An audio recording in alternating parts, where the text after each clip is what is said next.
Okay, start करते हैं। कामिनी बताओ, लास्ट क्लास में क्या पढ़ा था?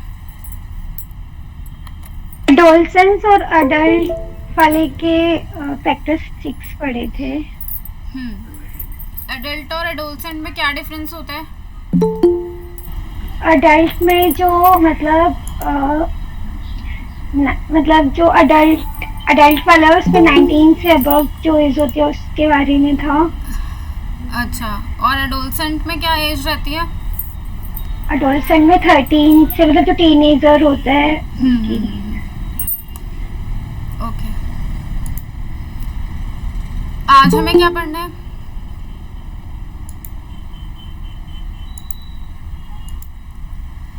लास्ट क्लास में हमने सिर्फ एक के ही कैरेक्टरिस्टिक पढ़े थे, एडोलसेंट लर्नर के कैरेक्टरिस्टिक्स पढ़े थे। और आज हम पढ़ने वाले हैं गुड इवनिंग। अडल्ट लर्नर के हम पहले कैरेक्टरिस्टिक्स पढ़ेंगे, उसके बाद कुछ क्वेश्चंस करेंगे, उसके बाद आगे पढ़ेंगे।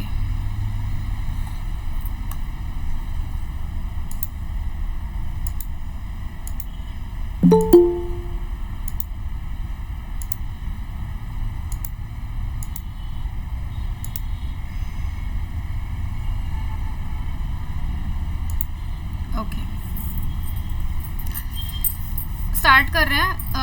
जैसे कि लास्ट क्लास में पढ़ लिया था कि इनके जो कैरेक्टरिस्टिक्स हैं अडल्ट के या एडोलसेंट के, जो हमें पढ़ने हैं according to syllabus, academic, emotional, social और कॉग्निटिव, ये हमको पढ़ने हैं। तो सेम अडल्ट में भी हम यही वाले कैरेक्टरिस्टिक्स पढ़ेंगे कि एक अडल्ट लर्नर की एकेडमिक डेवलपमेंट कैसे होती है या एकेडमिक लेवल पे उसकी क्या सोच होती है। एकेडमिक लेवल होता है शैक्षिक वाला, शिक्षा वाला, जो हम पढ़ रहे हैं, पढ़ाई के लेवल में, एजुकेशन के लेवल में हम कैसा सोचते हैं, क्या करते हैं, ये सब क्या डिफरेंस है, ये आपको करके चलना है कि एडोलसेंट और एडल्ट लर्नर में डिफरेंस क्या है दोनों लेवल्स पे।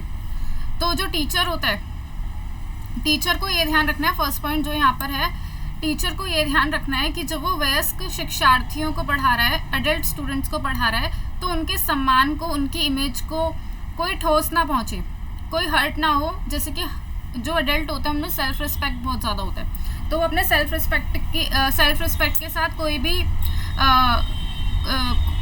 वो नहीं चाहते, मतलब उनका सेल्फ रिस्पेक्ट को कोई हर्ट करे ये वो बर्दाश्त नहीं कर सकते।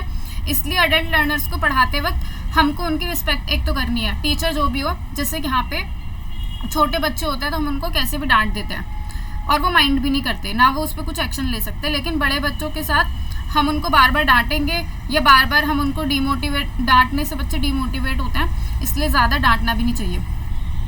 जैसे स्कूल लेवल पे टीचर्स क्या करते हैं, डांटने के तरीके से बार बार ऐसे बोल देते हैं, तुमसे ये होगा ही नहीं, तुम नालायक ही रहोगे, तुम ऐसे ही रहोगे, तुम ऐसे ही करोगे। तो इससे क्या होता है, वो डिमोटिवेट होते हैं, उनको लगता है हम तो नालायक ही हैं, हमें तो ऐसे ही रहना है। तो इस तरीके के सेंटेंसेस हमको यूज़ नहीं करने चाहिए। और यहाँ पर यह कि अडल्ट लर्नर के साथ रिस्पेक्टफुली बिहेव करना है और इक्वालिटी रखनी है। कोई भेदभाव अगर हम करेंगे बच्चों में तो उनको तुरंत ही पता चल जाएगा। जबकि जो छोटी एज के बच्चे होते हैं, क्लास में हमेशा एक स्टूडेंट टीचर का फेवरेट हो जाता है, तो वो लोग इतना माइंड नहीं करते। लेकिन बड़े बच्चे इक्वालिटी पे माइंड करते हैं। पूरी क्लास के साथ हमको इक्वालिटी से बिहेव करना है और रिस्पेक्टफुली बिहेव करना है। सेकेंड पॉइंट यहाँ पर जो है, adult wants to know why they need to learn something before undertaking learning। कोई भी लर्निंग करने से पहले, कुछ भी सीखने से पहले उनको ये जानना होता है कि ये सीखना ज़रूरी क्यों है। अगर हमें कुछ लर्न करवाया जा रहा है तो वो हम क्यों करें, वो लर्निंग हमारे लिए क्यों ज़रूरी है, पहले वो ये जानना चाहते हैं। ये अडल्ट लर्नर के कैरेक्टरिस्टिक है। जबकि जो एडोलसेंट होगा, ये छोटा बच्चा होगा, वो इस बात पे कम ध्यान देगा कि लर्न क्यों करे, उसको पता है बस एग्ज़ाम होगा, ठीक है। लेकिन आप लोग उससे भी ज़्यादा, जैसे भी आप में से किसी ने, शायद कामिनी ने मेरे को फ़ोन करके एक दिन पूछा था कि ये लर्न करना है या बस समझना है। तो आप लोग इतने बड़े हो कि आप इस बात को समझ सकते हो कि मतलब इस बात पे पहले ध्यान देते हो कि लर्न करें क्यों। अगर मैंने आपको बोल दिया डेफिनेशन लर्न कराना, तो आप भी सोचोगे लर्न करने की क्या ज़रूरत है, समझ ली हमने, हमें आ गई समझ, अब हम कर लेंगे। तो ये एक अडल्ट लर्नर के कैरेक्टरिस्टिक होते हैं कि हम लर्न करने से पहले ये विचार करते हैं कि क्यों हम उसे याद करें या क्यों हम किसी चीज़ को सीखें। इसके बाद नेक्स्ट पॉइंट है प्रैक्टिकल एंड आउटकम फोकस्ड। जो एडल्ट्स होते हैं वो प्रैक्टिकल होते हैं, ठीक है। हम लोग बिहेवियर में प्रैक्टिकल सोचते हैं कि किस चीज़ के आउटकम प्रैक्टिकली सोचता है और उसका आउटकम क्या होगा, रिजल्ट क्या होगा। अगर हम पढ़ रहे हैं तो उसका रिजल्ट क्या होगा, नेट की तैयारी कर रहे हो तो आपको रिजल्ट चाहिए, आपको फ्यूचर में प्रोफेसर बनना है, आपको अपनी लाइफ सेटल करनी है, तो प्रैक्टिकल थिंकिंग हम करते हैं। अगर हम चाहें तो हम यूपीएससी की तैयारी करने भी बैठ सकते थे, ठीक है। तो अब प्रैक्टिकली हमें पता है हमारा लेवल क्या है, हम यूपीएससी तक कर सकते हैं या हम सिर्फ नेट जेआरएफ तक कर सकते हैं या फिर हम बस स्कूल टीचिंग तक कर सकते हैं। तो हम प्रैक्टिकल थिंकिंग करते हैं और आउटकम फोकस्ड होते हैं कि हम जो कर रहे हैं उसका रिजल्ट क्या हो सकता है। नेक्स्ट है रेडीनेस टू लर्न, सीखने के लिए तत्पर रहते हैं, ठीक है। जो भी उनकी लाइफ में है, मतलब हर चीज हमेशा हम सीखना ही चाहते हैं। एडल्ट्स जो होते हैं वो बहुत ज़्यादा चीज़ें सीखना चाहते हैं, सीखने के लिए वो हमेशा रेडी रहते हैं कुछ भी चीज़, क्योंकि उनको पता है कि कोई भी स्किल वेस्ट नहीं जाने वाली। उसके बाद adult our life centred, task centred, problem centred. तो एडल्ट्स जो होते हैं वो लाइफ सेंटर्ड होते हैं, मतलब अपनी लाइफ पे फोकस करने वाले, या टास्क जो भी काम होता है उस पर फोकस करने वाले, या फिर अपनी प्रॉब्लम्स पे फोकस करने वाले। ये हमने रिफ्लेक्टिव लेवल पे भी पढ़ा था कि क्योंकि रिफ्लेक्टिव लेवल जो है वो एडल्ट्स के लिए ही है, तो उसमें वो रिफ्लेक्टिव लेवल पे जो स्टूडेंट होते हैं वो प्रॉब्लम सेंटर्ड होते हैं, वो अपनी प्रॉब्लम्स पे पहले ध्यान देते हैं, मतलब उनके लिए प्रॉब्लम का हल ढूंढना ही उनकी लाइफ में मोटिव होता है। जैसे ऐसा तो कोई नहीं होगा जिसकी लाइफ में कोई प्रॉब्लम ना हो, हर कोई यहाँ पे अपनी किसी न किसी प्रॉब्लम का सोल्यूशन ढूंढने ही बैठा है। हो सकता है आप अपने जो भी अभी आपकी सिचुएशन है उससे निकलना चाहते हैं, इसलिए आप नेट देना चाहते हैं। हो सकता है कि आप अपनी जो है पर्सनालिटी इंप्रूव करना चाहते हैं, अपने आप को कुछ बनाना चाहते हैं कि भाई मुझे भी कोई टैग मिले, मेरे को भी डॉक्टर लगवाना है अपने नाम के आगे, मुझे भी प्रोफेसर लगवाना है। तो सबका कुछ ना कुछ एम ही रहता है। तो हम लाइफ सेंटर्ड, जो एडल्ट्स होते हैं वो लाइफ सेंटर्ड रहते हैं। इसके बाद नेक्स्ट है सोशल कैरेक्टरिस्टिक्स क्या होते हैं। सोशल होते हैं कि सामाजिक लेवल पे कैसे एडल्ट्स बिहेव करते हैं, ठीक है। सोशल मतलब सामाजिक, यहाँ पे लिखा नहीं है। तो समाज में वो क्या चाहते हैं, जो एडल्ट्स होते हैं उनको लोगों के साथ संबंध बनाना आता है। संबंध क्यों बनाना चाहिए इसकी भी उनको पूरे तरीके से इम्पोर्टेंस पता है कि अगर हमें समाज में रहना है तो हमें लोगों से संबंध बनाकर रखने पड़ेंगे, हमें लोगों से बातचीत करनी पड़ेगी। जैसे कि हम लोग टीचर्स से मिलते हैं जाकर, बिना बात के ही हम मिलते हैं, क्यों? क्योंकि हमें पता है अभी हमें एमफिल में एडमिशन लेना है, अभी हमें पीएचडी में एडमिशन लेना है और हमें इन टीचर्स की नीड होगी, ठीक है। तो क्या हमें ये पता है, हम एडल्ट से हमें पता है कि सोशली हमको एक्टिव रहना है, हमें टीचर्स से बिना बात में मिलना है, हमें कुछ काम भी नहीं है तब भी हमें गुड मॉर्निंग करके निकलना है, हमें उन्हें अपना नाम याद करवाना है, हमें उन्हें अपनी शक्ल याद करवानी है कि हाँ भाई हम भी कोई हैं, हम भी आप ही की क्लास के स्टूडेंट हैं और हम आप भी पीएचडी करने के लिए आने वाले हैं। ये हमारा सोशल बिहेवियर है। तो मोस्टली मैनी सेल्फ डायरेक्टेड, हम सेल्फ डायरेक्टेड होते हैं, मतलब कि हमें पता है हमें किस पथ पे चलना है, किस डायरेक्शन में जाना है, हम सेल्फ डायरेक्टेड होते हैं। Adult learner prefer a learning community with whom they can interact and discuss question and issues। Adults जो होते हैं वो ऐसे समूह में रहना चाहते हैं या ऐसे कम्युनिटी में रहना चाहते हैं जहाँ पे वो लोगों के साथ इंटरेक्ट कर सके, डिस्कशन कर सके, अपने इश्यूज़ के बारे में बात कर सके। जैसे हमारी लाइफ में कोई भी प्रॉब्लम होती है तो हम अपने, जैसे सबके अलग अलग क्लोज होते हैं, किसी की मदर क्लोज होते हैं, किसी के फादर होते हैं, किसी के फ्रेंड्स होते हैं। हम जिस अभी एज में हैं आप सबसे पहले शायद अपने फ्रेंड्स को ही कॉल करते होंगे कि भाई ये प्रॉब्लम हो गई है, अब मैं क्या करूँ। तो हम ऐसे ग्रुप में रहना चाहते हैं जिनके साथ हम इंटरेक्ट कर सके, अपनी प्रॉब्लम्स को डिस्कस कर सके और ऐसे लोगों के साथ जिनके साथ हम कुछ सीख सकें। हम यहाँ पे फ्रेंड्स भी सोच समझ के बनाते हैं। जब एडल्ट जैसे टीनेजर होते हैं वो फालतू के फ्रेंड्स बनाते हैं, जो फैशन में आगे होगा हम उसको फ्रेंड बनाएंगे, जिसके लाइफस्टाइल हमको पसंद आ जाएगा हम उसको फ्रेंड बना लेंगे, जो हमें अमीर लगेगा हम उसको फ्रेंड बना लेंगे। लेकिन एडल्ट जो होता है वो लाइफ सेंटर्ड होता है, वो उसको फ्रेंड बनाएगा जिससे उसे पता है इससे मुझे कुछ सीखने को मिल सकता है, ये बंदा बड़ा इंटेलिजेंट है, ये तो नेट जेआरएफ अपना कर ही लेगा, साथ में मुझे भी करवा देगा, इससे दोस्ती करना मेरे लिए बेनिफिशियल रहेगा। They want to be treated with respect, ये हमने ऊपर भी पढ़ लिया। तो समाज में भी वो रिस्पेक्टफुली ही ट्रीटमेंट चाहते हैं और क्लास में भी वो रिस्पेक्टफुली ही ट्रीटमेंट चाहते हैं। Ability to relate oneself with others, और वो अपने आप को दूसरों से कंपेयर कर सकते हैं, रिलेट कर सकते हैं। कंपेयर क्यों करते हैं? ताकि देखो अगर आज हम पढ़ रहे हैं तो हो सकता है आप में से कुछ बच्चे तो सिर्फ कंपैरिजन में ही पढ़ रहे होंगे कि यार ये मेरा दोस्त मेरे से आगे ना निकल जाए, इसका नेट हो गया मेरे को भी नेट चाहिए, या हो सकता है हम किसी को प्रूव करना चाहते हैं कि हमारी क्या एबिलिटीज़ हैं, हम भी ये कर सकते हैं, ये सब चीज़ें। तो हम अपने आप को दूसरों से रिलेट करते हैं ये हमें एबिलिटी है। और जो एक टीनेजर होता है या एक छोटा बच्चा होता है वो ये सब नहीं सोचता, या फिर मान लो टीनेजर तो जो होता है ना, डेवलपिंग एज होती है, वो तो सोचता है, बल्कि वो बहुत ज़्यादा ही सोचते हैं। जैसे मेरे फ्रेंड ने साइंस ले ली, मैं भी साइंस लूँगा, मेरे फ्रेंड ने ये कर लिया, मैं भी ये करूँगा। उनमें होती है होड़ करने की आदत, और हम लोग रिलेट करते हैं बेनिफिट के लिए, मतलब अपने फ़ायदे के लिए। अगर हम रिलेट कर रहे हैं ना, तो हम अच्छी चीज़ के लिए कि हाँ भाई ये बंदा आगे निकलता जा रहा है, मुझे भी ऐसा बनना है, हम पॉजिटिवली रिलेट करते हैं। और टीनेजर में हम नेगेटिवली रिलेट करते हैं अपने आप को कि इसके पास ये है, मुझे भी ये चाहिए, इसके पास मोबाइल है, मुझे भी चाहिए। इस तरीके से हमारा जो मन होता है वो चंचल रहता है उस टाइम पर। तो आपको ये पढ़ के अलग से डिफरेंस पता चल रहे होंगे, क्योंकि ये वाले जो कैरेक्टरिस्टिक हैं एडोलसेंट में तो बिल्कुल भी नहीं थे। एडोलसेंट जो होता है बहुत ही भटका हुआ रहता है, बहुत ही चंचल मन, ये भी चाहिए, वो भी चाहिए, ऐसा भी करना है, वैसा भी करना है, फेसबुक चाहिए और इंस्टाग्राम चाहिए, सोशली एक्टिव होने के लिए चैटिंग करनी है, लड़कियों से बात करनी है, वो इन सब चीज़ों में ज़्यादा एक्टिव रहता है। और एडल्ट लर्नर अपने कैरियर पे ज़्यादा फोकस करता है, अपनी लाइफ पे ज़्यादा फोकस करता है। अब इमोशनली बात करते हैं कि एडल्ट लर्नर इमोशनली कैसे बिहेव करता है।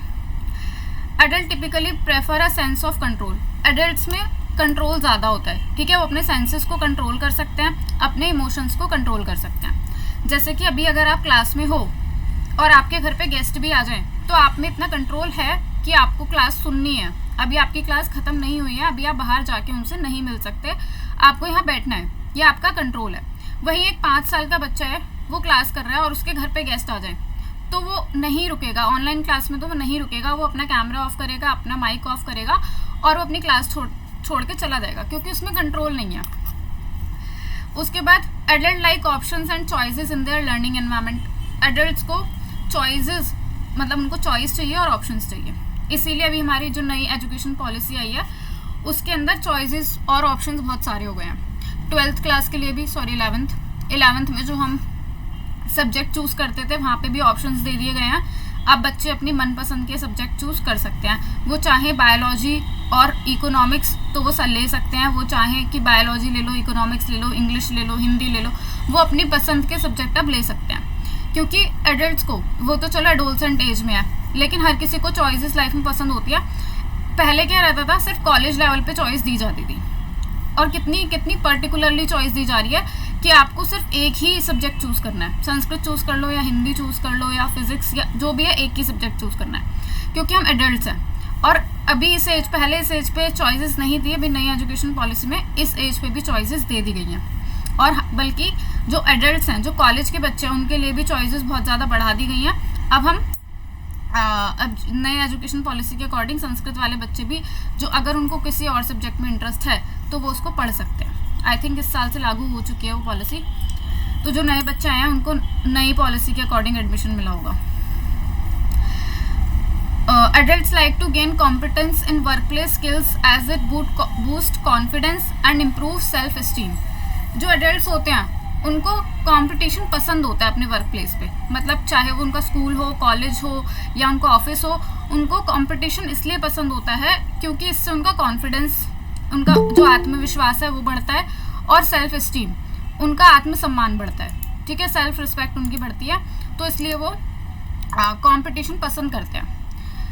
आप भी देखो, अगर आप किसी के साथ कंपटीशन कर रहे हो तो उसका तो पता नहीं, पर जैसे मान लो आप बच्चे, हम लोगों की एज में पर्सनली कंपटीशन करने लग जाते हैं। हम देखते हैं मेरे फ्रेंड के 192 आए हैं, अब मेरे को जो भी हो, चाहे मेरे 195 ही आ जाए, बस मुझे इससे आगे निकलना है। तो उस कंपटीशन के चक्कर में आप और प्रैक्टिस करोगे और पढ़ोगे तो आपका कॉन्फिडेंस बूस्ट होगा और आपका सेल्फ रिस्पेक्ट भी बढ़ेगा। Capable of managing temper and anger. बड़ा बच्चा जो होता है, एडल्ट जो होता है, वो अपने टेम्परामेंट और अपने एंगर को कंट्रोल कर सकता है, अपने गुस्से को हम रोक सकते हैं। कभी कभी क्लास में या बाहर या ऑफिस में ऐसी सिचुएशन हो जाती है कि आपको बहुत गुस्सा आ जाता है, लेकिन ये थोड़ी आप गुस्सा करने लग जाओगे, आप चीज़ें तोड़फोड़ करोगे, आप फैल मचाओगे, मतलब लाइक जैसे छोटे बच्चे बैठ जाते हैं ज़मीन पे कि मैं नहीं जाऊँगा, मैं यहीं बैठूँगा, मुझे आइसक्रीम ही चाहिए। तो एंगर को आप अपने गुस्से को कंट्रोल कर सकते हो और अपने टेम्परामेंट को भी। Keep other feelings in mind and limit selfishness.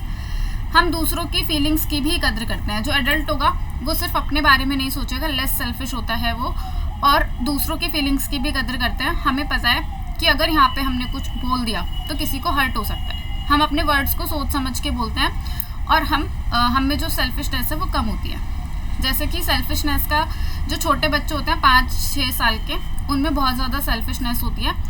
आप उनके पास कोई भी चीज़ होगी और आप मांगोगे तो वो नहीं देना चाहेंगे, ठीक है। वो डिपेंड करता है कि अगर उनको सिखाया हुआ है कि देनी है वो, वरना जब बच्चा पैदा होता है वो सेल्फिश ही पैदा होता है, ठीक है। उसको सेल्फिशनेस बनाया जाता है, वो सोसाइटी को देख देख के और पेरेंट्स से सीखता है कि सेल्फिशनेस है या जो स्वार्थी हम होते हैं वो अच्छी बात नहीं होती है। वो हम देख देख के सीख जाते हैं, वरना छोटा बच्चा बचपन में सेल्फिश रहता है और बड़ा जो होता है, एडल्ट जो होता है, वो कम सेल्फिश होता है, क्योंकि उसको पता है कि दूसरों की फीलिंग, मतलब दूसरों के साथ क्या करना चाहिए क्या नहीं करना चाहिए, वो सोच सकता है सही गलत के बारे में। Takes ownership and responsibility of personal actions, जो वो करते हैं उसका वो रिस्पॉन्सिबिलिटी लेते हैं। एडल्ट जो है, अगर उनसे कोई गलती हुई है या जो भी वो करने जा रहे हैं, उनको पता है कि इसकी रिस्पॉन्सिबिलिटी मेरी होने वाली है। कहने का मतलब है वो ज़्यादा रिस्पॉन्सिबल होते हैं। अगर आप घर में अकेले हो, चाहे नॉर्मली आप अपने घर के खिड़की दरवाजे कभी बंद नहीं करते होंगे, लेकिन जिस दिन आप घर पे अकेले हो तो चाहे आपके पेरेंट्स आपको कह के जाएं या ना कह के जाएं, आप खुद से अपने घर के विंडो और डोर्स बंद करोगे, क्योंकि आप रिस्पॉन्सिबल हो। और एक 5 साल का, 10 साल का बच्चा या 12-13 साल का बच्चा हो सकता है कि वो ना करे, क्योंकि वो कम रिस्पॉन्सिबल है। तो एडल्ट जो होते हैं रिस्पॉन्सिबल होते हैं। ओनरशिप का मतलब है अगर हमसे कोई गलती होती है हमारे पर्सनल एक्शन की वजह से, तो हम उसकी रिस्पॉन्सिबिलिटी भी ले सकते हैं। एडल्ट जो है, अगर आपसे मान लो घर का कुछ टूट गया है, ठीक है, कोई कप टूट गया है, कोई प्लेट टूट गई है, तो आप बोल दोगे हाँ मुझसे टूटी है। लेकिन छोटे बच्चे, उनको पता है कि उनको भी कोई कुछ कहने नहीं वाला, लेकिन वो नहीं बोलेंगे उस बात को। जितनी उनकी समझ होती है वो उतना ही काम करते हैं।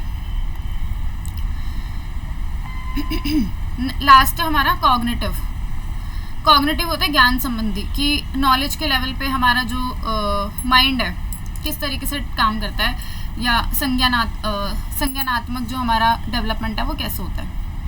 Processing speed is a cognitive ability that could be defined as the time it takes a person to do mental task. Processing speed होती है काम करने की गति, ठीक है। कोई काम आप कर रहे हो तो उस पर आप जो प्रोसेसिंग कर रहे हो, जैसे आपको एक सम दे दिया मैंने सॉल्व करने के लिए, तो आप जो उसके लिए करोगे वो प्रोसेसिंग है, आप उस पर प्रोसेस करोगे। अब कौन कितनी फास्ट प्रोसेस कर रहा है वो उसकी प्रोसेसिंग स्पीड है। जैसे मैंने 5 + 9 - 4 + 2 ये सब ऐसे करके कोई बड़ा सा आपको इक्वेशन दे दी सॉल्व करने के लिए, आप सब इस पर प्रोसेसिंग करना चालू करोगे।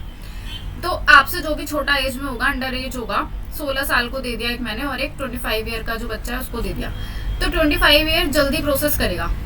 वो हो सकता है कि बहुत सारी स्टेप छोड़ ही दे, हो सकता है वो एक ही स्टेप में आंसर बता दे। और जो 16 ईयर्स का है, 16 ईयर्स की कैलकुलेशन अच्छी होती है, क्योंकि वो 11th-12th का बच्चा हो जाता है। उस टाइम में मैथ्स काफ़ी स्ट्रॉन्ग रहती है बच्चों की, पर फिर भी अगर वो ह्यूमैनिटीज़ का या किसी और सब्जेक्ट का है तो हो सकता है वो एक स्टेप को सॉल्व करे, या ये मान लो अगर 2 स्टेप लगा रहा है तो ये 3 स्टेप लगा देगा, क्योंकि एडल्ट लर्नर की जो प्रोसेसिंग स्पीड होती है वो ज़्यादा तेज़ होती है और वो मेंटल टास्क को जल्दी कर सकते हैं, ठीक है। हम लोग मेंटल टास्क को जल्दी कर लेते हैं, वही हमारे कंपैरिजन में छोटा बच्चा उस टास्क को जल्दी नहीं कर पाएगा। अगला पॉइंट है has the ability to listen to evaluate and the view point of others. हमारे अंदर सुनने की भी क्षमता होती है, ठीक है, जबकि टीनेजर्स में सुनने की क्षमता बहुत कम होती है। एडल्ट और टीनेजर में बहुत बड़ा फ़र्क है कि वो सिर्फ बोलना चाहते हैं, सुनना नहीं चाहते, लेकिन एडल्ट सुनेगा भी। अभी अगर मैं बोल रही हूँ तो आप सुनोगे, आप बोलोगे तो मैं सुन लूँगी, लेकिन वो जो होते हैं ना बहुत एक्साइटेड रहते हैं और अपने पेरेंट्स की तो बिल्कुल सुनना ही नहीं चाहते। तो हमारे अंदर होती है एबिलिटी टू लिसन, सुनने की क्षमता, और हम दूसरों के जो भी सामने वाला कह रहा है उसके व्यू पॉइंट को सुन सकते हैं, समझ सकते हैं और इवैल्यूएट कर सकते हैं। इवैल्यूएट करने का मतलब है कि सही कह रहा है या गलत कह रहा है, ये हम पता लगा सकते हैं, या फिर हम इस बात पे विचार कर सकते हैं कि उसने जो कहा वो सही था या गलत था। Understanding that open communication is the key to progression. और हम ये बात समझते हैं कि जो कम्युनिकेशन है, जो 2 लोगों के बीच में बात हो रही है या एक ग्रुप के बीच में बात हो रही है, उससे हमारी प्रोग्रेस होगी ही होगी। हम आज जिस भी स्टेज पे हम कम्युनिकेशन के हिसारे ही हैं। अगर हमारे टीचर ने हमसे कम्युनिकेट नहीं किया होता, हमारे पेरेंट्स ने हमसे कम्युनिकेट नहीं किया होता, तो आज हम इतना प्रोग्रेस कर ही नहीं पाते। आज मैं आपसे कम्युनिकेट कर रही हूँ तो आप ये सीख पा रहे हो जो भी मैं आपको सिखा रही हूँ। सर आपसे कम्युनिकेट कर रहे हैं तो वो आप पेपर 2 सीख पा रहे हो। तो कम्युनिकेशन कुछ भी सीखने के लिए बहुत ज़रूरी है, ठीक है। अब आप कहोगे कि हम बुक पढ़ के भी सीख सकते हैं। बुक पढ़ के सीखना और एक सामने वाले ने आपसे कम्युनिकेट करके कुछ कहा, बोलकर कुछ कहा, कम्युनिकेशन में 2 लोगों का रोल होता है। टीचर भी कुछ कहेगा और स्टूडेंट भी कुछ कहेगा। तो ऑब्वियसली बात है जो कम्युनिकेशन के थ्रू सीखा जा रहा है वो हम जल्दी सीखेंगे, उससे हमारी प्रोग्रेस होगी, मतलब हमारा लेवल अप होगा। लास्ट पॉइंट है इस नोट्स का, accept negative feedback as a tool for self improvement. और हम नेगेटिव फीडबैक को भी समझ सकते हैं। अगर हमको कोई नेगेटिव फीडबैक भी दे रहा है तो हम उस बात को एक्सेप्ट कर सकते हैं। किसी ने हमको कहा तुम पढ़ाई में अच्छे नहीं हो, आपको जो है बहुत ज़्यादा मेहनत करने की ज़रूरत है, तो हम इस बात को समझेंगे, ना कि हम इसको अपने सेल्फ रिस्पेक्ट पे ले लेंगे कि भाई मेरी जो है मैं हर्ट हो गया, इसने मेरे को ऐसा कैसे कहा। तो हमें जो एडल्ट होता है वो नेगेटिव फीडबैक को अंडरस्टैंड कर सकता है। ये मैंने बिना रुके पढ़ा दिया है क्योंकि हमें और भी बहुत कुछ पढ़ना है आज। अब आप लोग अपने डाउट्स पूछ सकते हो। और दूसरा इसका जो बेस था वो बन गया। सिलेबस में लास्ट बोलो मैम, इसमें जो इसका सिलेबस है ना उसमें एक लास्ट शब्द दिया हुआ है इंडिविजुअल डिफरेंसेस, इसका क्या मतलब है? इंडिविजुअल डिफरेंसेस तो मैंने लास्ट क्लास में पढ़ाए थे ना, और बोला भी था कि सिलेबस में लिखा हुआ है इंडिविजुअल डिफरेंस पढ़ना है, मतलब कि एडल्ट लर्नर और एडोलसेंट लर्नर में अलग अलग क्या फर्क है, दोनों में क्या डिफरेंस है। तो लास्ट क्लास वाली में मैंने पढ़ाया था एडल्ट लर्नर की कैरेक्टरिस्टिक, मतलब एडल्ट लर्नर क्या होता है और एडोलसेंट लर्नर क्या होता है, दोनों के पॉइंट्स लिखे हुए थे। समझ गया। हाँ, वो उनका इंडिविजुअल डिफरेंस था। अच्छा जी। अब आप लोग अपने डाउट्स पूछ सकते हो अभी जो पढ़ाया है इसको लेकर।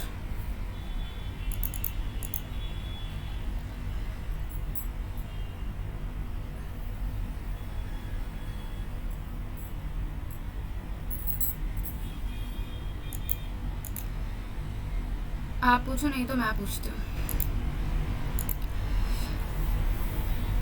आप पूछिए। ओके, तो बताओ फिर एकेडमिक लेवल पे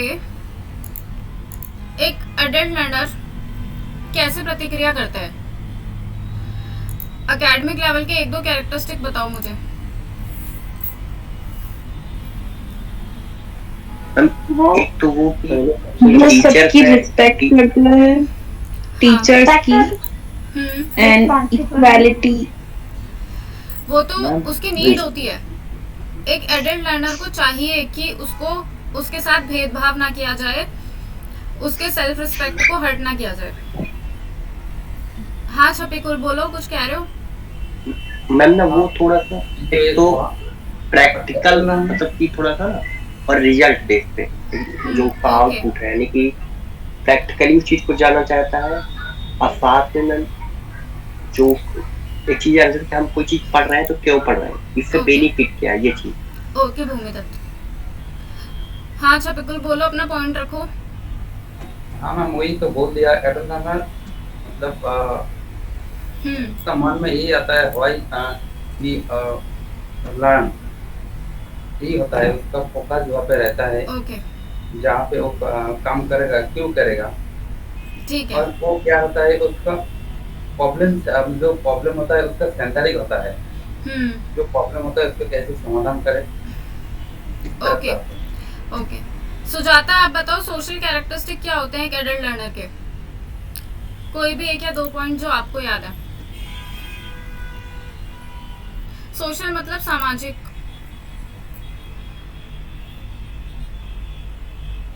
सुजाता, हाँ सुजाता बताओ।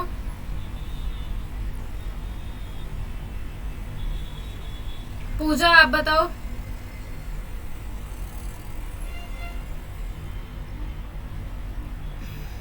मैम वो लोग अपने ऐसे फ्रेंड्स, एडल्ट जो लर्नर होता है अपने ऐसे फ्रेंड्स बनाता है जो मतलब उसे अपनी प्रॉब्लम शेयर कर सके उससे, और उसे कुछ उससे नया सीखने के लिए मिले उससे।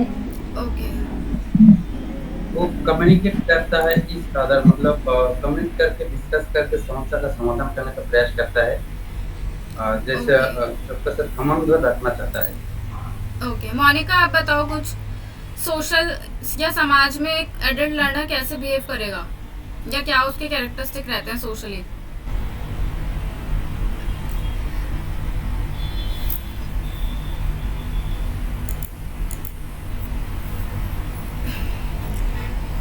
उसका अंदर कंपैरिजन का क्षमता होता है, खुद को पता चलता है जो वो कंपेयर कर सकता है अच्छा बुराई।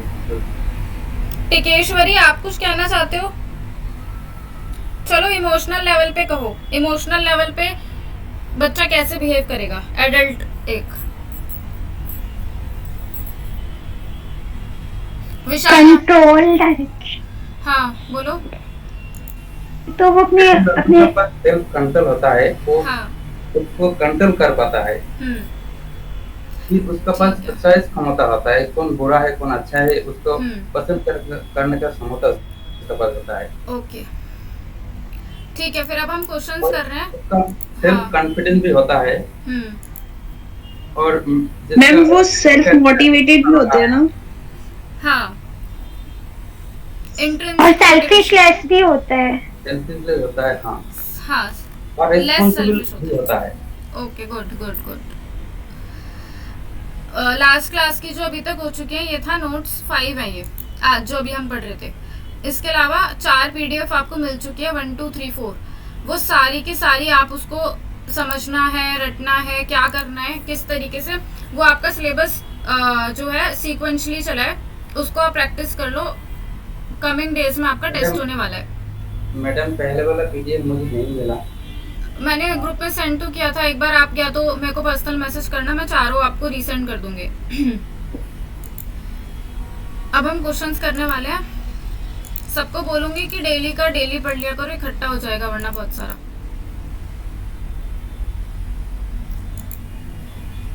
चलो पहला क्वेश्चन आपके सामने है, हिंदी और इंग्लिश दोनों भाषाओं में आ रहा है।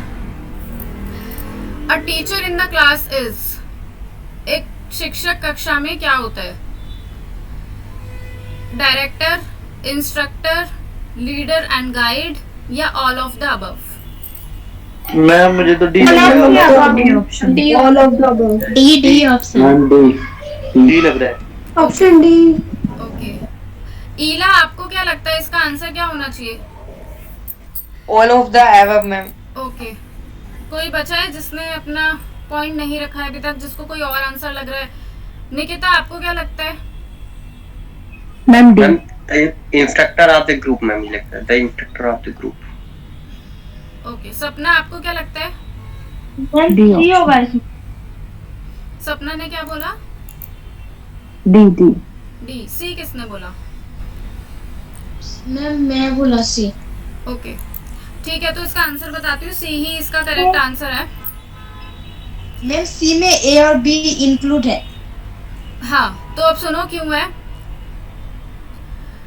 A leader and a guide of the group, जो टीचर होता है वो लीडर और गाइड होता है। डायरेक्टर क्यों? डायरेक्ट क्या कर रहा है वो हमें, मतलब आप कहोगे कि वो हमें डायरेक्शन प्रोवाइड कर रहा है, तो वो डायरेक्टर नहीं होता, टीचर निर्देशक। ठीक है, टीचर डायरेक्टर नहीं होता, टीचर सिर्फ और सिर्फ लीडर और गाइड होता है, वो हमारा गाइड होता है, हमें गाइड करेगा चीज़ों को। और इंस्ट्रक्टर तो बिल्कुल भी नहीं होता, इंस्ट्रक्टर होता है जो इंस्ट्रक्शन प्रोवाइड करे। इंस्ट्रक्टर और टीचर में बहुत डिफरेंस है। डायरेक्टर आप एक टाइम के लिए फिर भी बोल सकते हो कि चलो वो हमें डायरेक्शन प्रोवाइड करेगा, और टीचर का काम सिर्फ और सिर्फ डायरेक्शन प्रोवाइड करना नहीं है, उसका काम गाइड करना भी है, लीड करना भी है, पढ़ाना भी है। तो सिर्फ डायरेक्टर कहना या ऑल ऑफ द अबव इसलिए नहीं कह सकते क्योंकि यहाँ पे इंस्ट्रक्टर लिखा हुआ है। टीचर इंस्ट्रक्टर नहीं है, सिर्फ और सिर्फ वो इंस्ट्रक्शन प्रोवाइड नहीं कर रहा है, और इंस्ट्रक्टर तो वो किसी भी तरीके से नहीं होता। इंस्ट्रक्टर की हिंदी क्या लिखी हुई है यहाँ पे? का प्रशिक्षक, तो इसकी हिंदी का तो मेरे को नहीं आता कि इंस्ट्रक्टर का ही है। इंस्ट्रक्शंस जो होती हैं जैसे कि बिजनेस मीटिंग्स होती है वहाँ पे होता है इंस्ट्रक्टर, या कॉन्फ्रेंसेस होती हैं, या कोई ऐड होता है तो वहाँ पे इंस्ट्रक्टर्स आते हैं, वो हमको चीज़ों के बारे में बताते हैं। तो टीचर हमारा गाइड और रीडर का ही जो रोल है वो प्ले करता है। मैम हाँ बोलो। मैम मेरे को एक डाउट था, जैसे ma'am memory level of teaching में तो मैम जब बच्चों को रोट मेमोराइजेशन कराते हैं तो मैम वो तो डायरेक्ट ही करता है ना उन बच्चों को, ये और इंस्ट्रक्ट भी करता है कि आपको ये आपको लर्न करना है, तो मैम सब कुछ आ जाएगा उसमें। बट टीचर इंस्ट्रक्टर नहीं होता। इंस्ट्रक्टर से मतलब यहाँ पे ये नहीं है कि इंस्ट्रक्शन देना एक नेगेटिव इम्पैक्ट हो जाता है टीचर के लिए। मतलब नेगेटिव वर्ड हो जाएगा इंस्ट्रक्टर अगर हम टीचर को बोलेंगे तो कि क्योंकि इंस्ट्रक्टर जो होता है बिजनेस फील्ड्स में, कॉमर्स फील्ड में, इन फील्ड में ज्यादा यूज किया जाता है वर्ड। मैम समझ आ गया। इसको थोड़ा सा एक्सप्लेन कर सकता हूँ? हाँ बिल्कुल बिल्कुल। यहाँ पे इंस्ट्रक्शन का मतलब है कि हम जो इंस्ट्रक्टर होता है ना, वो केवल आपको निर्देश देता है कि आपको ऐसे करना, आपको ये करना है, आपको ये करना है। टीचर का काम ये होता है कि वो इंस्ट्रक्शन तो देते हैं, लेकिन वो ये भी बताता है कि उसको किस तरह से आप उसको और बेहतर कर सकते हो, किस तरह से आपको वो काम जो है करना है। बिल्कुल सही। तो, अच्छा तो दोनों में ये डिफरेंस। इंस्ट्रक्टर सिर्फ ट्रेनिंग देता है, हाँ। और टीचर आपको गाइड भी करता है, अपने आप को खुद को निखारने के लिए आपको बहुत सारी एक्टिविटीज करवाते हैं। Good good good, very good. Next question है, a good teacher is one who, अच्छा टीचर कौन होगा? गिव यूजफुल इंफॉर्मेशन, जो यूजफुल इंफॉर्मेशन प्रोवाइड करेगा। एक्सप्लेन कॉन्सेप्ट एंड प्रिंसिपल, जो कॉन्सेप्ट और प्रिंसिपल को एक्सप्लेन करेगा।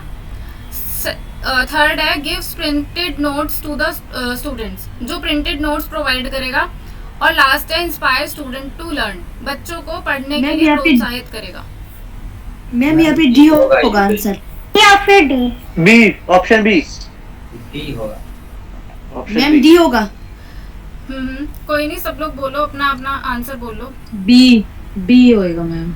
ओके मैम डी होगा, डी। अब देखो यहाँ पे लिखा गुड टीचर, ये टीचर तो देखो सभी कुछ करेगा, ये सारे पॉइंट टीचर के लिए वैलिड है, बट एक अच्छा टीचर कौन सा होगा? टीचर का काम ही है ये सारा सब कुछ करना, कॉन्सेप्ट समझाना, प्रिंसिपल समझाना, इंफॉर्मेशन देना, ये सब टीचर का काम है। एक अच्छा टीचर इनमें से कौन होगा, ऐसा सोचो और फिर ma'am inspire students to learn. तो डी आएगा, inspire students to learn. Ma'am B है, क्योंकि अच्छा टीचर वही होता है। मैं एक बार डी का ऑप्शन दिखा देना, मेरे को दिख नहीं रहा है हिंदी वाला। ओके देखो, छात्रों को सीखने के लिए प्रेरित करता है, लास्ट ऑप्शन ये है। हाँ यही डी वाला है, डी वाला सही ऑप्शन। ओके तो डी ऑप्शन, डी ऑप्शन सन होगा। ओके डी मैम मुझे ऑप्शन बी लग रहा है। सही ऑप्शन है। मैम मुझे बी लग रहा है।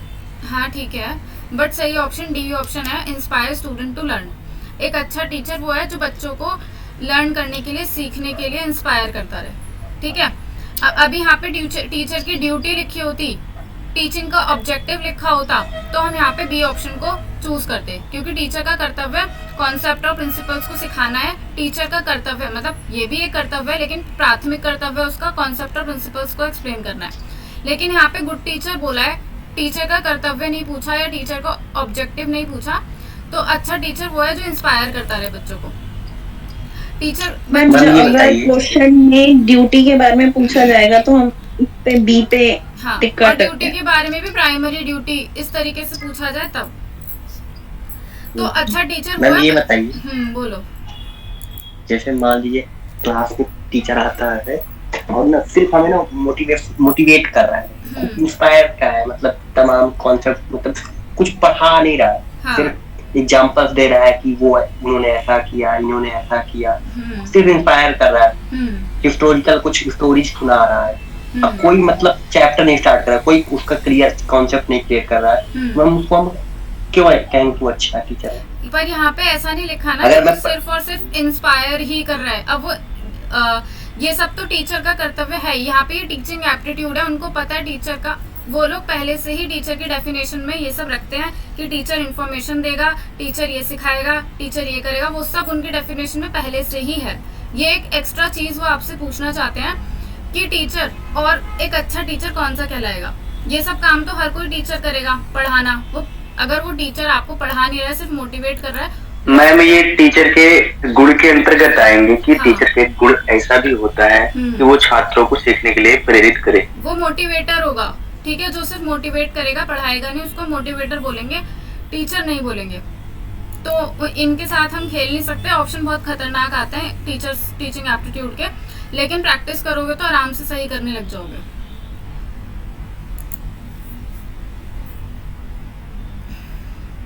नेक्स्ट क्वेश्चन है, which one is a product of learning?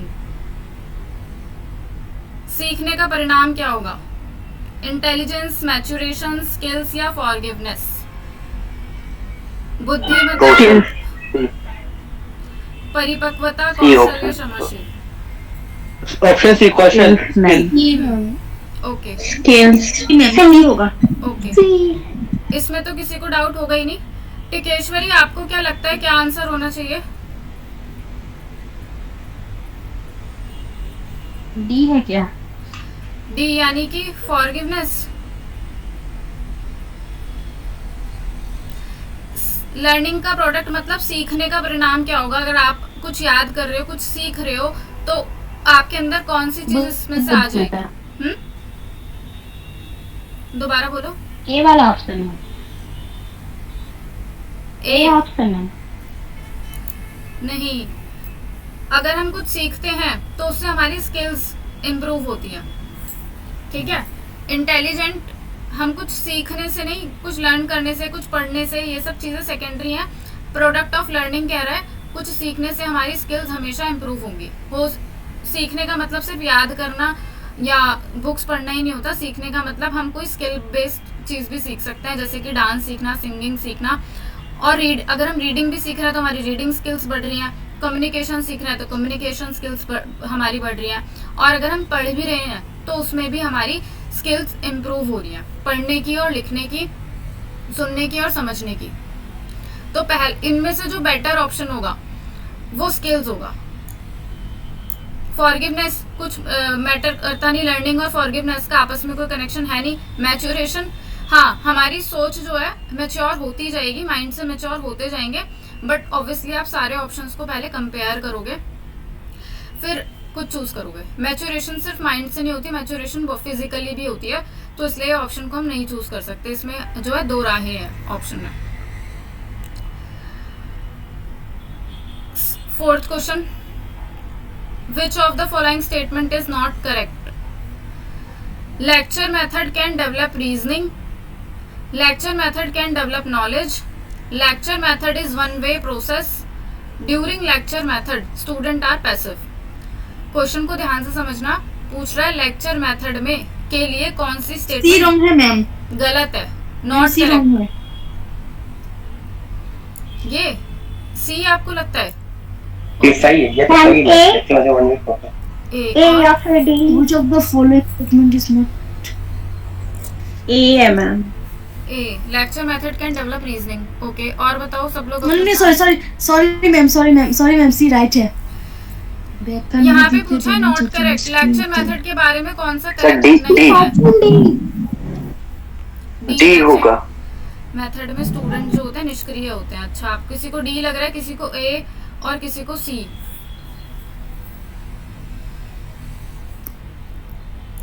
Answer C है मैम इसका। प्रभात, आपको क्या लगता है आंसर?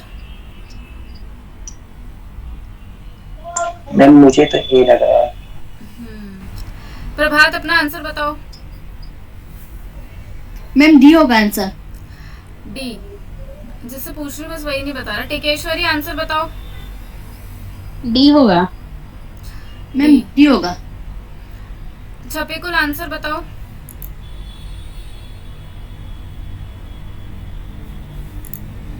चलो ठीक है, अब सारे ऑप्शंस को समझ लेते हैं। सबसे पहले आप ये समझ लो लेक्चर मेथड क्या होता है। वैसे मैंने क्लास में कई बार बताया है बीच बीच में। लेक्चर मेथड वो होता है जिसमें सिर्फ टीचर बोलेगा, टीचर आएगा, लेक्चर देगा और चला जाएगा, जिसमें स्टूडेंट्स को इंटरफेयर करने का, क्वेश्चन करने का कोई हक नहीं होता। ठीक है, लेक्चर मेथड में यही होता है कि वो व्याख्यान होता है, उसमें आप इंटरफेयर कैसे कर सकते हो, आप उसमें क्वेश्चनिंग नहीं कर सकते हो। तो स्टूडेंट का रोल पैसिव होता है, ये करेक्ट है बिल्कुल। डी ऑप्शन बिल्कुल करेक्ट है। लेकिन यहाँ पे हमें नॉट करेक्ट चूज करना है, करेक्ट को नहीं चूज करना है। तो डी ऑप्शन आप चूज नहीं कर सकते। अब सोचो कि कौन सा ऑप्शन हो सकता है।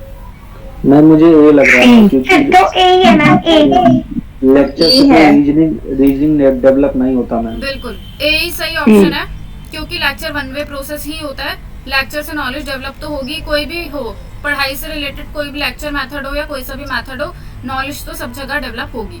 अब बचा रीजनिंग, तो रीजनिंग नहीं होती है इसके अंदर लेक्चर मेथड, क्योंकि लेक्चर है, थ्योरी बेस होता है ये। रीजनिंग का यहाँ पे कोई काम नहीं है। और तर्क मतलब रीजनिंग मतलब तर्क होता है, वही तर्क वितर्क की कोई संभावना ही नहीं है, क्योंकि टीचर अकेला ही यहाँ पे बोलने वाला है, स्टूडेंट्स का कोई रोल यहाँ पे नहीं होता है। सबको क्लियर है ये क्वेश्चन?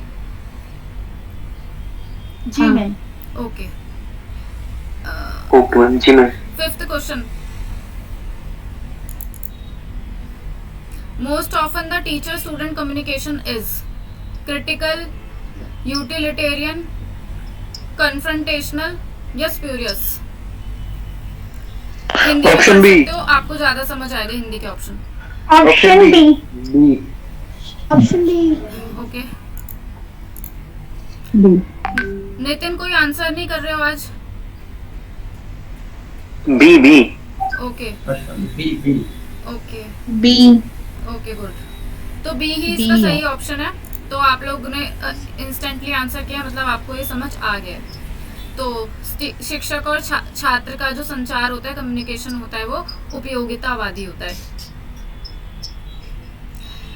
ये 6th, आज हम ये लास्ट क्वेश्चन करेंगे क्योंकि अभी थोड़ा सा कुछ और पढ़ना है हमको।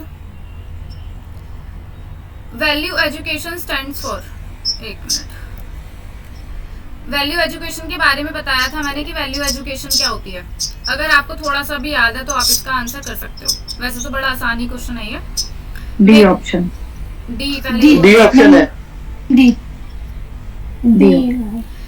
तो मूल्य शिक्षा में यहाँ पे दिया हुआ है, एक छात्र को स्वस्थ बनाना, नौकरी पाने के लिए एक छात्र बनाना, मतलब वो जॉब ले सके, गुणों का समावेश, व्यक्तित्व को सर्वांगीण विकास। D. Ma'am D answer. D तो आंसर है मैम, पर सी भी कंफ्लिक्ट करा क्योंकि गुणों के समावेश में भी तो व्यक्तित्व का सर्वांगीण विकास हो जाए। बिल्कुल। सिर्फ अभी यहाँ पे क्या है, ऑप्शन हम कंपेयर करेंगे फिर से। आपको सी लग रहा है और सी और डी को कंपेयर करो। एक तो है गुणों का समावेश, कि गुणों को सिखाना, उसमें उसको गुणवान बनाना, और एक है ऑलराउंड डेवलपमेंट ऑफ पर्सनालिटी। और मैंने ऑप्शन सही है। वैल्यू एजुकेशन के बारे में बताया था। वैल्यू एजुकेशन में क्या क्या होता है, वैल्यू सिस्टम जब हम पढ़ रहे थे, मुझे बताओ क्या बताया था मैंने?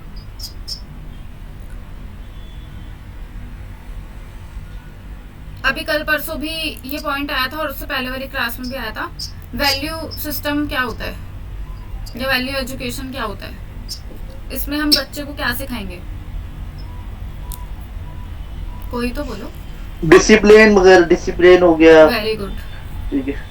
Very good. और क्या कहते हैं, टाइम टेबल वगैरह। हाँ, तो ये इससे क्या होगा, उनकी पर्सनालिटी डेवलपमेंट होगी।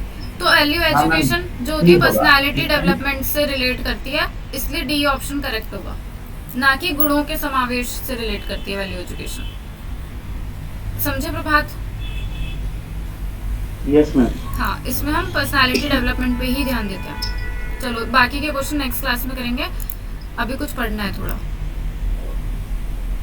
अब सिलेबस में देख लेना, नेक्स्ट पॉइंट यही है हमारे पढ़ने के लिए कि वो फैक्टर्स क्या हैं जो टीचिंग से रिलेटेड चीज़ों को अफेक्ट करते हैं। अफेक्ट नेगेटिव वे में नहीं हो सकता, अफेक्ट दोनों वे में, पॉजिटिवली या नेगेटिवली उस पर अफेक्ट डालते हैं। जैसे टीचिंग हो रही है और यहाँ पे किन किन चीज़ों से ये टीचिंग हमारी प्रभावित है, मतलब क्या क्या चीज़ें हैं जो अफेक्ट कर रही हैं। जैसे कि टीचर की नॉलेज हो सकती है, स्टूडेंट्स की नॉलेज हो सकती है, स्टूडेंट्स पहले से कितना पढ़कर आते हैं ये हो सकता है, स्टूडेंट्स के नेटवर्क कैसे हैं, टीचर के नेटवर्क कैसे हैं, मतलब ये क्योंकि हम ऑनलाइन पढ़ रहे हैं इसलिए मैं नेटवर्क की बात कर रही हूँ, इंटरनेट की बात कर रही हूँ। तो ये सब चीज़ें होती हैं जो हमारी टीचिंग को अफेक्ट कर सकती हैं। यहाँ पे जो मैं पढ़ा रही हूँ तो आपकी नॉलेज पे भी डिपेंड करता है और मेरी पे भी।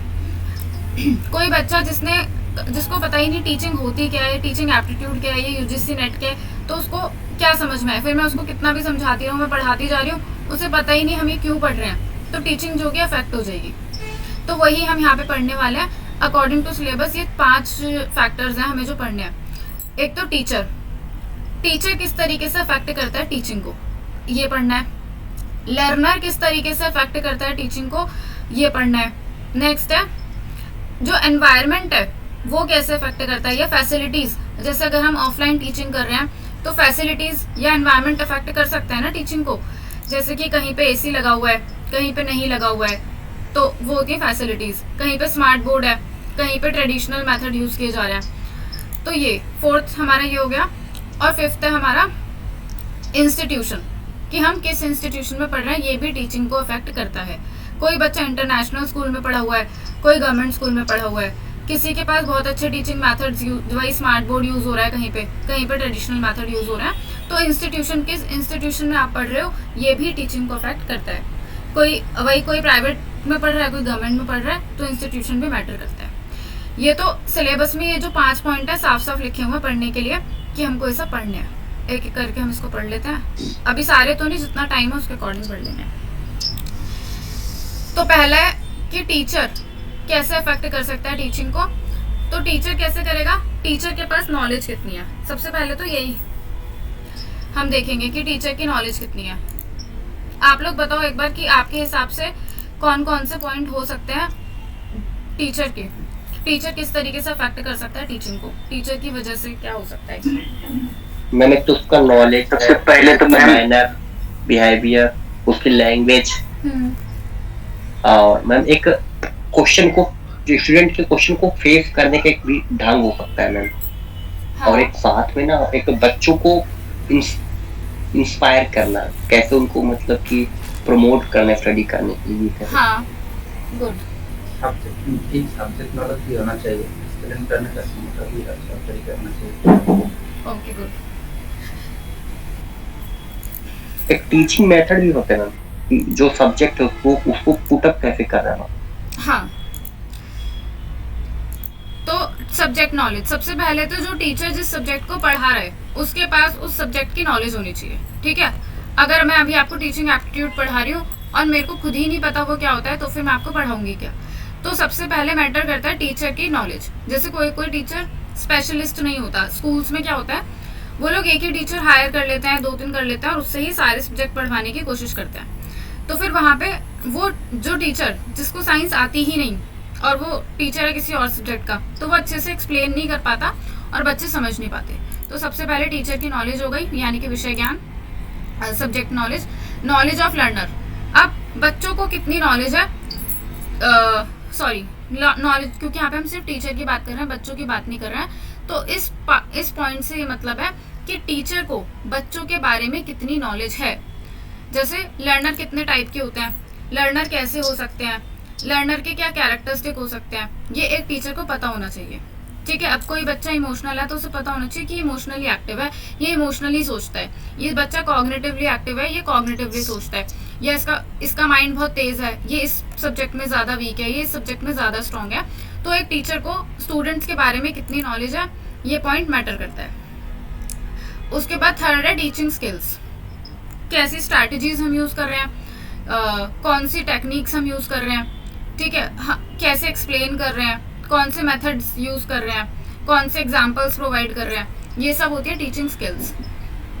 फिर है फ्रेंडलीनेस एंड अप्रोचेबिलिटी, मतलब हम कितने फ्रेंडली हैं। तो एक लेवल पे हमें फ्रेंडली रहना चाहिए स्टूडेंट पे, ताकि वो क्वेश्चन करने के लिए क्वेश्चन कर सके क्लास में। अगर ओवर स्ट्रिक्टनेस होगी तो बच्चे क्वेश्चन नहीं कर पाएंगे, उनको कोई डाउट होगा तो वो नहीं पूछ पाएंगे।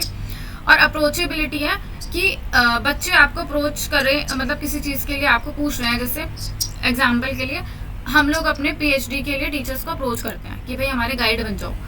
तो एटलीस्ट टीचर को इतना ओपन होना चाहिए कि बच्चे हम तक पहुंच सके अप्रोच करने के लिए। ठीक है भाई, ओवर स्ट्रिक्टनेस होगा तो बच्चे अप्रोच करने से भी डरेंगे।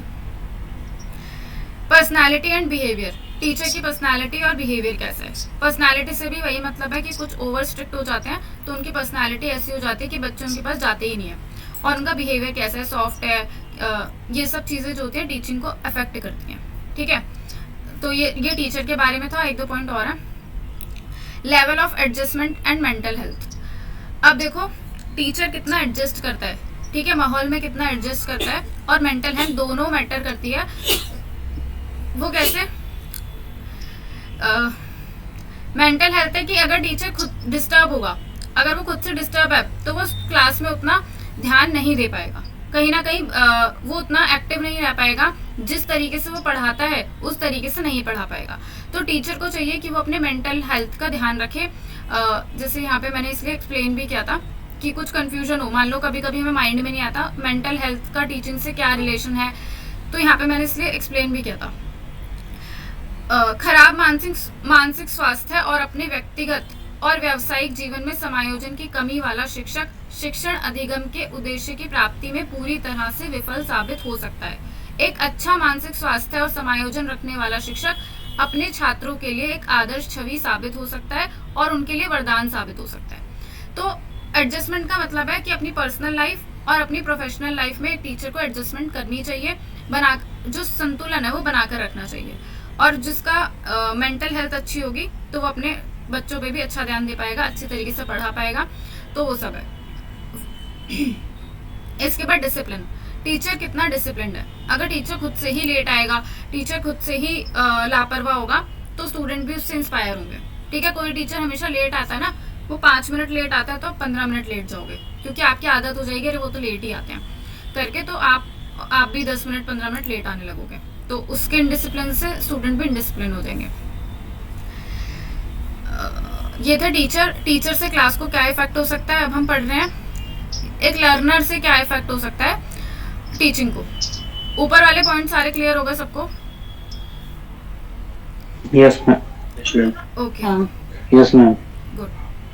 अब लर्नर के बारे में पढ़ते हैं कि जो शिक्षार्थी है, जो विद्यार्थी है, वो क्या मैटर करता है, उसका क्या रोल है टीचिंग में।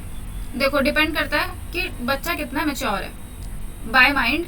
ठीक है, वो बाय माइंड कितना मैच्योर है। कुछ बच्चे मैच्योरिटी से बिहेव करते हैं कि भाई क्लास में बिना बात में डिस्टर्बेंस क्रिएट नहीं करनी चाहिए। जैसे आपने देखा होगा जो कॉलेज लेवल पे क्लासेस होती हैं, तो कुछ बच्चे बहुत फालतू के सवाल पूछते हैं। ठीक है, जो जैसे कि कुछ रोल भी नहीं है उन क्वेश्चंस का, फिर भी पूछ रहे हैं और अपने आप को बड़ा इंटेलिजेंट समझ रहे हैं कि हमने बड़ा महानता का काम करा है क्वेश्चन पूछ के। तो उनकी मैच्योरिटी में कमी है। और जो बच्चा शांति से है, उसको पता है कि मतलब आराम से समझ रहा है और वेट कर रहा है कि भाई अभी टाइम मिलेगा पूछने के लिए, क्लास को डिस्टर्ब नहीं करना है, तो उसकी मैच्योरेशन है।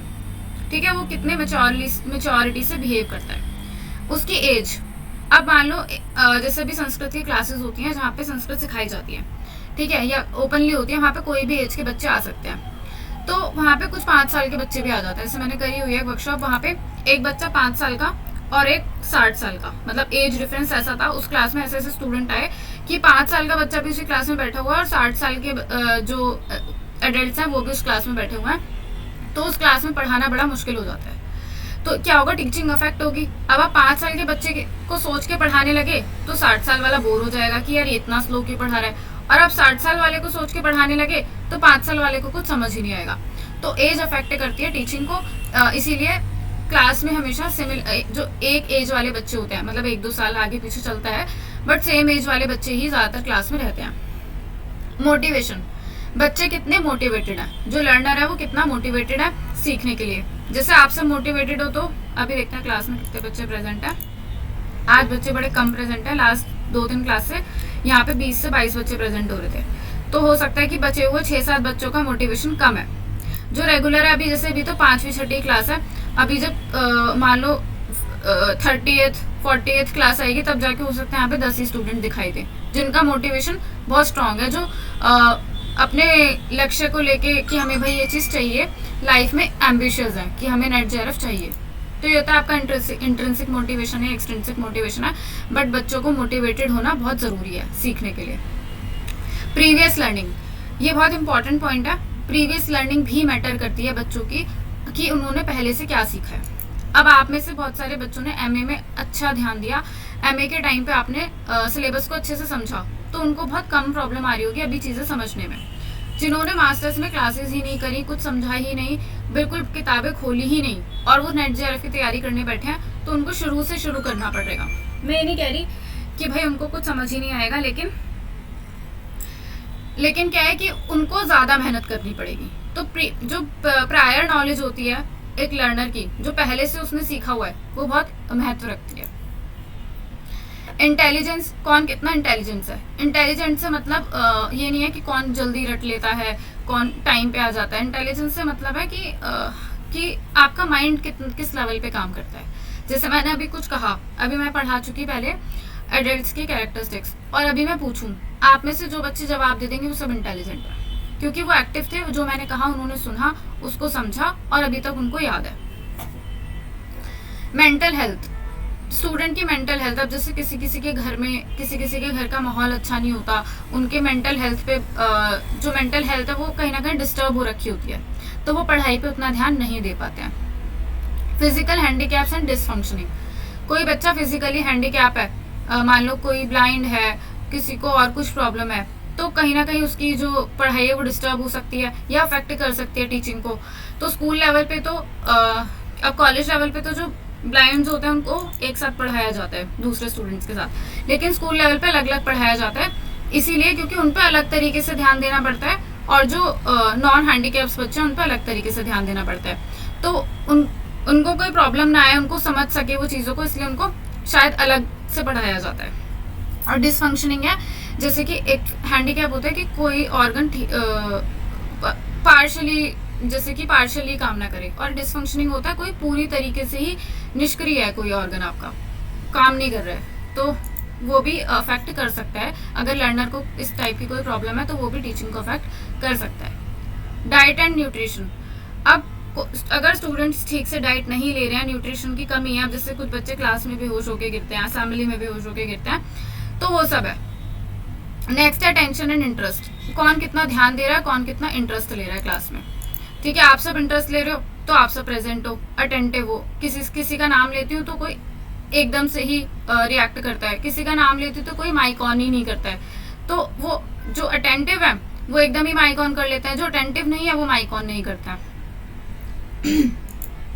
ये हमारे लर्नर्स के बारे में था कि जैसे ना ये सारे पॉइंट आपको लिखे रहेंगे 7-8, और आपको 3-4 चूज करने होते हैं कि भाई कौन से फैक्टर्स जो है लर्नर के टीचिंग को अफेक्ट कर सकते हैं। तो कभी कभी हम एज को चूज नहीं करते कि एज से क्या लेना देना, ठीक है, बट एज भी अफेक्ट करती है। जैसे मैंने आपको एग्जांपल दिया, एक 5 साल और एक 60 साल के स्टूडेंट को एक साथ नहीं पढ़ाया जा सकता है। कभी कभी हम प्रीवियस लर्निंग को चूज नहीं करते कि लर्न ही तो करना है, प्रीवियस लर्निंग से उसका क्या लेना देना। अगर आपको पहले की चीजें याद है तो आपको प्रेजेंट में जो पढ़ाया जा रहा है उसको समझने में कम टाइम लगेगा। सारे पॉइंट्स क्लियर है? जी मैम। कोई डाउट किसी का? No ma'am, all clear. Okay, ये छोटे से ही पॉइंट है, अभी हो जाएंगे। अब है नेक्स्ट सब्जेक्ट मैटर, कि हमारा सब्जेक्ट मैटर हमारे टीचिंग पे क्या इफेक्ट डाल सकता है। तो सब्जेक्ट मैटर, देखो सब्जेक्ट मैटर ही हमारे टीचिंग पे सबसे ज़्यादा मुझे लग रहा है इफेक्ट डालता है।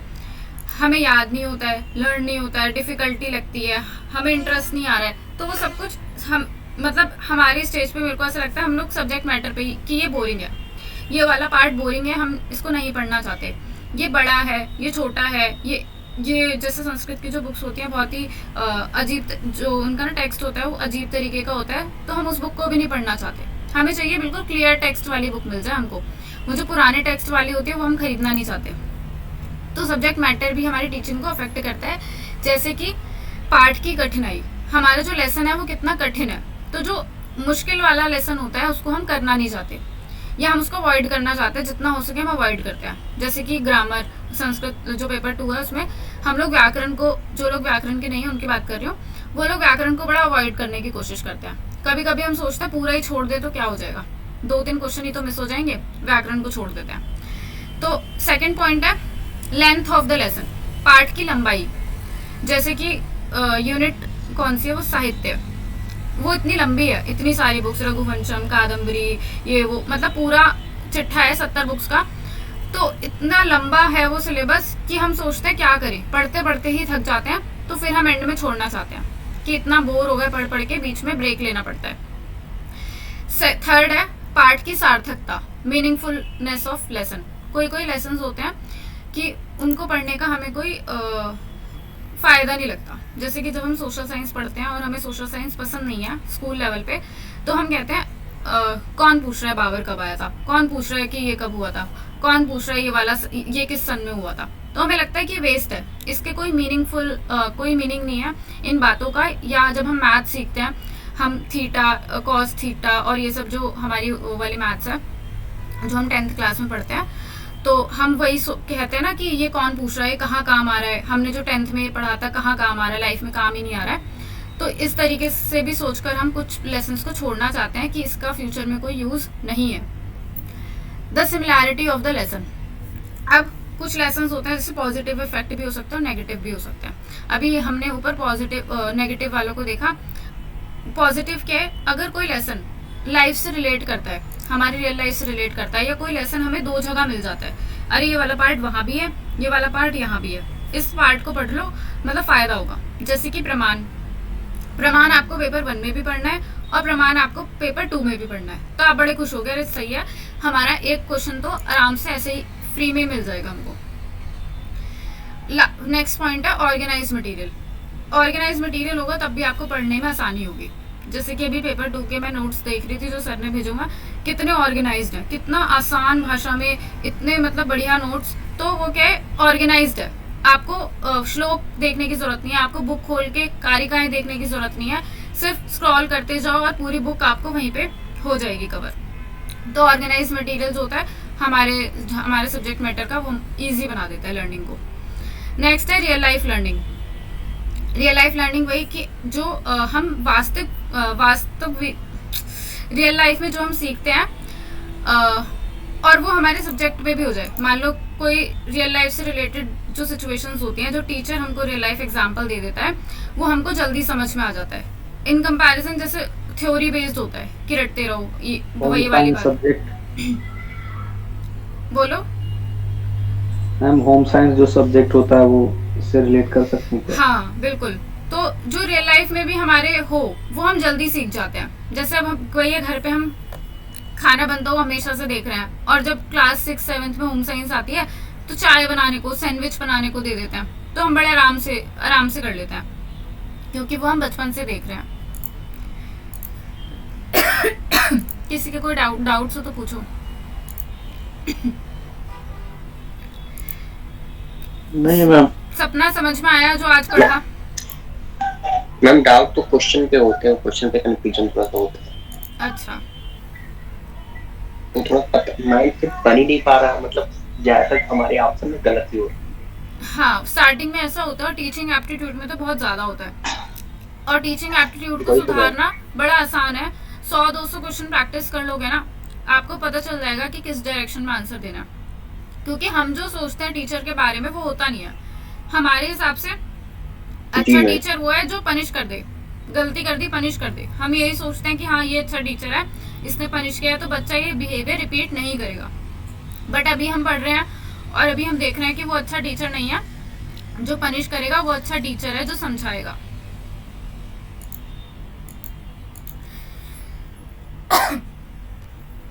किसी को कुछ पूछना है तो पूछ लो।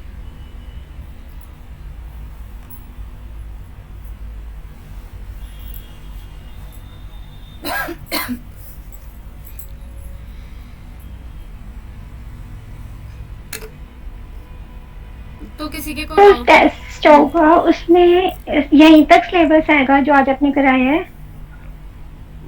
नहीं, जहाँ तक हो जाएगा वहां तक सिलेबस आएगा।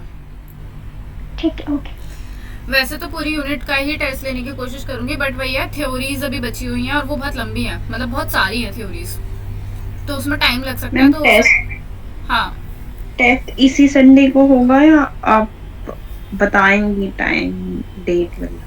मैं बताऊंगी, इन्फॉर्म करूंगी, कम से कम 2-3 दिन आपको पढ़ने के लिए मिल जाएंगे। बट इतना नहीं होगा कि क्योंकि 2-3 दिन में आप 10 क्लास का सिलेबस तो कवर कर नहीं लोगे, तो इसलिए बेटर है कि अभी से ही पढ़ते रहो। मैम हर संडे का टेस्ट हर संडे होगा, करवा दीजिए, वो ज्यादा बेटर है। इस संडे तो देखो हो जाएगा, फिर अगले संडे के आसपास होली है, तो उस टाइम तो नहीं हो पाएगा। ठीक है, नेक्स्ट मतलब संडे को थोड़ा सा रिहर्सल हो जाएगा तो सही रहेगा, थोड़ा एक आइडिया मिल जाएगा। ठीक है, एक टेस्ट इस संडे को भी मैं रख सकती हूँ, बट अभी आप लोग उतने प्रिपेयर हो नहीं टेस्ट के लिए। फिर भी आप लोग चाहो तो एक टेस्ट नहीं है, बट एक ये हो जाएगा ना कि हमने आपसे क्या अभी तक सीखा है और हम क्या समझ पाए हैं, तो वो एक प्रैक्टिस हो जाएगी हमारी अगर आप इस संडे रख लोगे तो। ओके, अगर आप लोग टेस्ट देना चाहते हो तो मुझे कोई प्रॉब्लम नहीं है। इस संडे एक छोटा टेस्ट रख देते हैं जिसमें सिर्फ इस टाइप के ही क्वेश्चन आएंगे कि एक टीचर किस तरीके का डिसीजन लेगा, या मतलब आपके कॉमन सेंस से रिलेटेड होंगे, या आपने अभी तक जो पढ़ लिया, जैसे लर्नर के बारे में पढ़ लिया और टीचर के बारे में पढ़ लिया, तो इन दोनों से रिलेटेड क्वेश्चन ही होंगे। Okay ma'am. Okay okay, then next class में मिलेंगे। किसी को कुछ डाउट है तो अभी okay ma'am, thank you. Thank you ma'am, नमस्ते मैम, गुड नाइट। नमस्ते, थैंक यू मैम। वेलकम।